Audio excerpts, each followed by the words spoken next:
Terumbu karang merupakan suatu ekosistem yang bersimbiosis dengan kelompok hewan anggota filum Cnidaria yang dapat menghasilkan kerangka luar dari kalsium karbonat.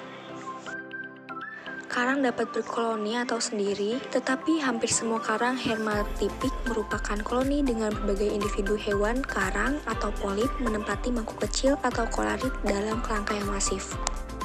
Terumbu karang dikenal sebagai ekosistem yang sangat kompleks dan produktif, dengan keanekaragaman biota yang tinggi seperti moluska, krustase, dan ikan karang. Terumbu karang dikenal sebagai suatu komponen yang memiliki fungsi penting dalam ekosistemnya. Terumbu karang ini tidak terlepas dari peranan ekologisnya sebagai daerah pemijahan, tempat pengasuhan, tempat mencari makan, dan daerah pembesaran bagi biota ekonomis penting.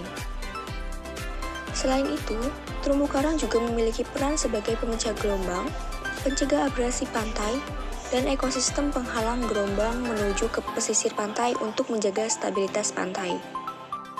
Terumbu karang ini hampir tersebar di sepanjang pantai di seluruh Indonesia. Salah satu keindahan terumbu karang di Indonesia dapat kita jumpai pada wilayah pantai pesisir Pasir Putih Pangandaran.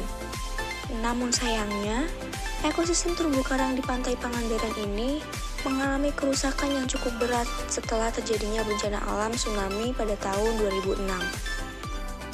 Kondisi ini diperparah pula oleh aktivitas nelayan yang masih menggunakan bahan peledak, racun yang berbahaya, membongkar, menginjak-injak karang pada saat menangkap ikan, dan juga aktivitas manusia lainnya.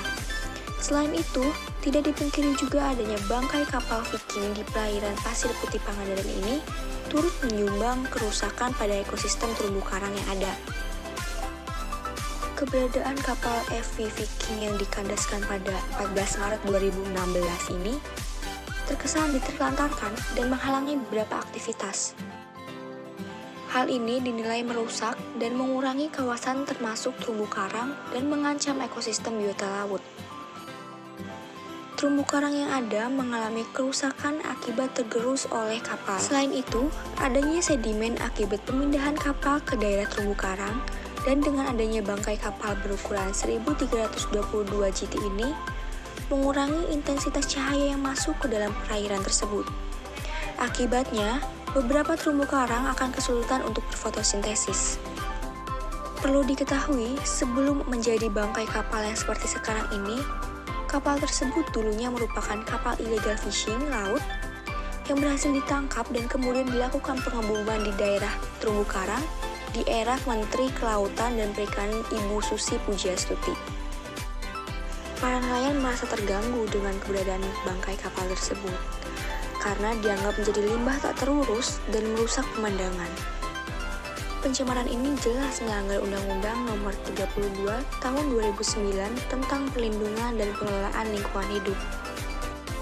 Dijelaskan pada pasal 99 Undang-Undang menyebutkan bahwa setiap orang yang karena kelalaiannya mengakibatkan dilampauinya baku mutu udara ambien, baku mutu air laut, atau kriteria baku kerusakan lingkungan hidup dipidana dengan penjara 1-3 tahun dan denda Rp 1 miliar sampai 3 miliar. Kemudian juga melanggar Undang-Undang Nomor 1 Tahun 2014 tentang perubahan atas Undang-Undang Nomor 27 Tahun 2007 tentang pengelolaan wilayah pesisir dan pulau-pulau kecil secara tegas melarang kegiatan-kegiatan yang menyebabkan terjadinya gangguan atau kerusakan terumbu karang, mangrove, dan padang lamun. Adapun beberapa langkah yang dapat ditempuh dalam upaya pelestarian ekosistem terumbu karang yaitu seperti penegakan hukum yang ketat bagi para perusak terumbu karang, menjaga kebersihan lingkungan dan memberikan ruang bagi terumbu karang untuk dapat melakukan pemulihan dengan sendirinya, serta tidak melakukan aktivitas yang dapat memperburuk kondisi terumbu karang.